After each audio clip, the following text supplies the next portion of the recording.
What up, everybody? According to the Power Universe, the city of Chicago is divided into two sides, the north side and the south side. I'm not from Chicago, so I'm not sure how true this actually is in real life, but I'm sure it is based upon some truth.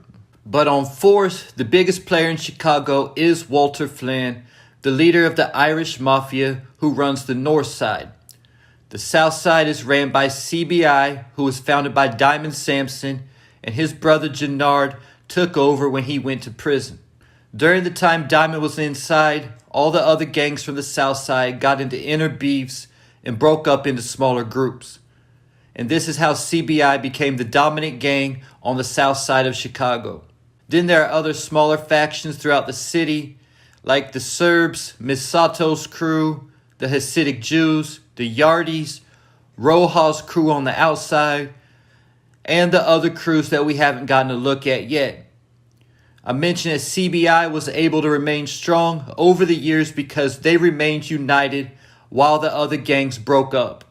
But the problem for CBI came when Diamond got out of prison and he wanted to be the one back calling shots, but his brother Gennard wasn't feeling that because he had been running CBI for the past 15 years and took them to a whole nother level. So in the season 1 finale, Diamond and Gennard ended up dividing CBI territory in half. Just like all the other gangs over the years got weaker by breaking up into smaller groups, this could also be the end of CBI. Not only did they divide it in half, they also lost a few key members of their gang, including Elijah, who was my favorite character on Force for the few episodes he was in, and another power character who was gone way too quick and whose death had little significance to the show. Even the Flynn family is weaker than they were at the beginning of season 1. After Vic Flynn found out that Gloria's death was retaliation from Walter killing the Serbs, he said he wants nothing more to do with his father. It was Vic's job to run the streets for Walter, while Claudia was responsible for running the books. Even if Claudia returns to keep working for her dad, the loss of Vic will still be significant to the family, forcing Walter to get out and be more active than he wants to be.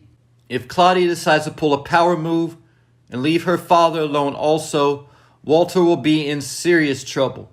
Walter knows how to run the streets, a lot better than Vic even. But we saw what happened when the feds showed up, auditing Walter's company. Walter was completely lost until Claudia showed up. Getting me to Tommy Egan's big mistake. When Tommy arrived in Chicago, it didn't take long for him to learn who the major players in the city were. Tommy was just stopping by Gloria's bar for a bowl of soup when he was disrespected by Vic and his boy. Paulie then made the mistake of telling Tommy that he doesn't want to mess with the Flynn family, which made Tommy curious.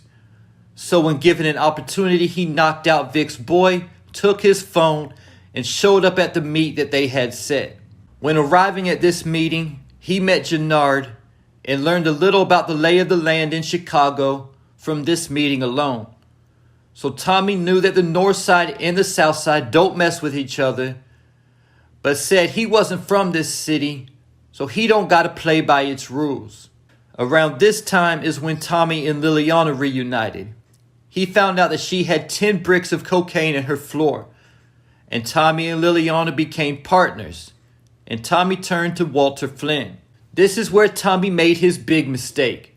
He set up a meeting between Walter and Diamond and tried to make it where CBI could move coke on the north side and the Flynn family could move their pills on the south side. Each would pay a 10% tax, and Tommy wanted 5% off every deal.